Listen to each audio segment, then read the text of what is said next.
sección de protagonistas, siempre te mostraremos perfiles interesantes de verdaderos protagonistas en un área específica. Hoy conversamos con Javier Vargas, mejor conocido como Javielo en el mundo de la música local, guitarrista reconocido y maestro de muchos talentos dominicanos, un músico innato que conjuga su talento con su espiritualidad.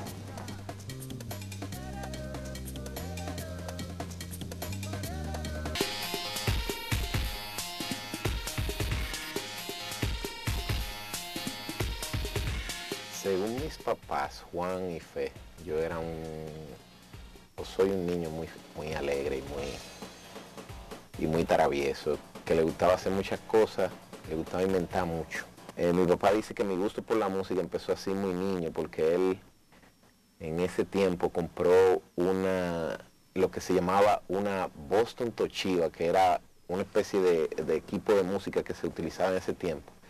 Y ponía discos de salsa y de nueva trova y me ponía en sus piernas a escuchar esa música y yo me movía y todo eso.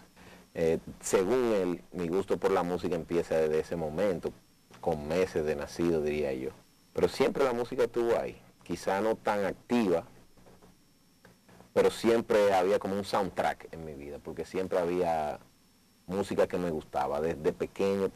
Y yo puedo decir que principalmente los Beatles, que era una de las agrupaciones preferidas de mi papá, y toda la música rock 50, 60, y la nueva trova, marcó mucho mi infancia, porque todo el tiempo eso era lo que se escuchaba aquí en mi casa. Mi madre, profesora de la Universidad Autónoma de Santo Domingo, solía salir mucho del país a hacer cursos y a dar conferencias y charlas. Y en un viaje a Sudamérica, precisamente al Perú, compró un charango, que es una guitarra pequeña, la cual la caja de resonancia, en vez de ser de madera, es un armadillo, lo que es un animal, como el caparazón de un armadillo, una guitarra pequeña, y compró una quena, que es una flauta indígena. Y esa flauta se me entregaron a mí con algunos 3 años de edad. Ya todo el mundo puede saber a dónde fueron a parar, rotas las dos. Como a eso de los 9 años, un tío músico, Santiago Heredia, músico de una orquesta muy famosa en Boston, se llamaba The Boston Sound, que hacían son y salsa y acompañaban a muchos artistas dominicanos como Cuco Baló y Cheche Abreu y ese tipo de personas, cuando viajaban a Estados Unidos. Mandó una guitarra al país para que sus sobrinos aprendiesen a tocar. Y así llegó la primera guitarra con la que yo aprendí a tocar, pero yo no la tomé a los 9 años, la tomaron mis primos y mis hermanas para aprender ellos. Yo quizá algunos 4 años más tarde tomé la guitarra ya en serio y de lleno y no la volví a soltar hasta el día de hoy.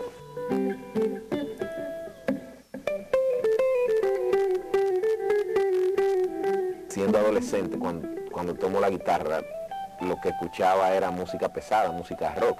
Y todavía me acuerdo el día que adquirí un disco llamado El Tributo, que tocaba un guitarrista que se llamaba Randy Rhoads, y saqué el disco y puse precisamente el segundo disco. Era un concierto en vivo que traía 2 discos y puse el segundo disco.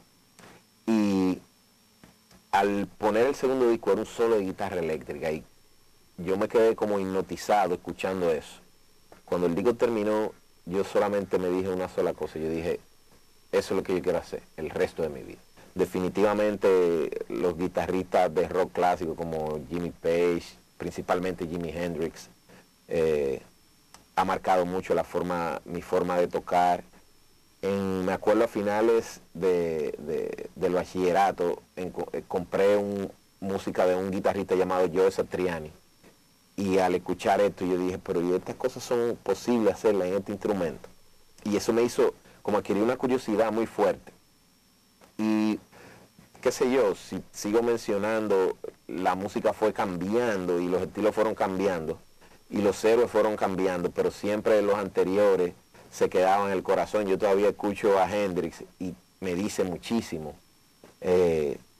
No puedo negar que en el momento que escuché por primera vez músicos de fusión como Alan Holdsworth y Scott Henderson, yo dije, bueno, tengo que estudiar en serio. O sea, esto es diferente, esto es otra cosa. Yo no entiendo nada de lo que está pasando aquí, qué hay que hacer para hacer eso. Y entonces ahí empezó ya mi curiosidad por estudiar más en serio y por buscar guía de profesionales y eso. Y empezó un camino, el camino del estudio que no ha parado todavía y que espero que no pare.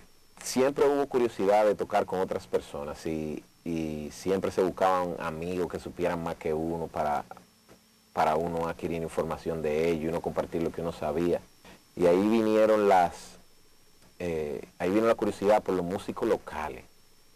O sea, existen músicos de rock aquí y en el tiempo en que yo empecé a tocar, y el movimiento del rock local era un movimiento yo no podría decir de una élite, pero era un movimiento muy pequeño. El primer concierto de rock al que yo asistí fue de la agrupación New Page. La agrupación New Page estaba integrada por Máximo Martínez, quien era el líder de la agrupación, y Rafael Dujarrique, entre otros músicos, con los cuales yo terminé tocando en el grupo de rock local que duré más tiempo tocando, que fue Tabutec más adelante. Y empecé a tocar en grupos y no tuve la oportunidad de tocar en las Olimpiadas hasta el 93 con la agrupación Status. Antes de eso yo participé mucho ayudando a otros grupos como Roddy, ayudándolo en sus ensayos y todo eso, pero hasta ese momento no había participado con un grupo y me tocó participar con músicos que ya habían ganado el concurso. Ahí tuvimos personas como Charaviñas, de la agrupación Guaiteado, René Taveras, quien es baterista ahora mismo del grupo de Nelson Pocket. Me acuerdo que estaba Wilson Ramírez, que ahora mismo es el único fabricante de bajos eléctricos que tiene este país, vive en Washington DC ahora. Y David Vázquez, que era un alumno de guitarra en ese tiempo, de los tantos alumnos que yo tenía, se integró como cantante de la agrupación.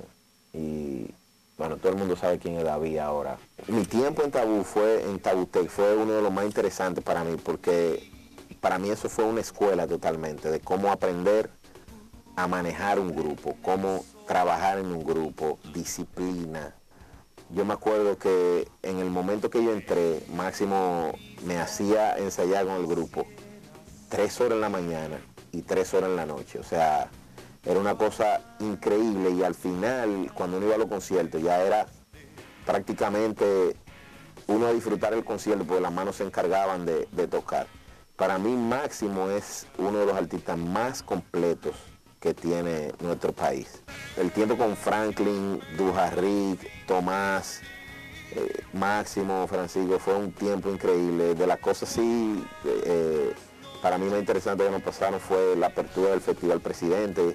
Nos tocó ser la primera agrupación que tocó en ese festival. Eso fue una experiencia increíble. O sea, tocar ahí frente a, qué sé yo, había algunas 50,000 personas en ese tiempo. Y eso fue una experiencia increíble. Y después de eso también un video que hicimos ahí a Pecho y Pluma, que haya sido pasado en MTV Latino, eso fue también algo súper interesante. Y con ellos yo estuve durante la primera producción que se llamó Girar, y de la producción Synthetic, que fue la segunda, participé de creo que de 3 o 4 temas, no me acuerdo bien. Y nada, para mí eso fue una escuela. Muy agradecido de verdad de haber tenido esa experiencia. Toma lo que quieras, toma lo que quieras, y por instinto, sálvate, y por instinto, sálvate. Después de un encuentro así muy fuerte espiritual con Jesús, que cambió totalmente mi vida, totalmente. O sea, mis prioridades cambiaron, mi visión de ver la vida cambiaron, inclusive todo lo que yo quería hacer hasta ese momento era tocar guitarra y ya. Y ahí las cosas cambiaron. Ya había una necesidad de enseñar lo que yo estaba recibiendo, no solamente en la música, sino la parte de adentro. Y como decirle a la gente, mira, hay una opción mejor de vida.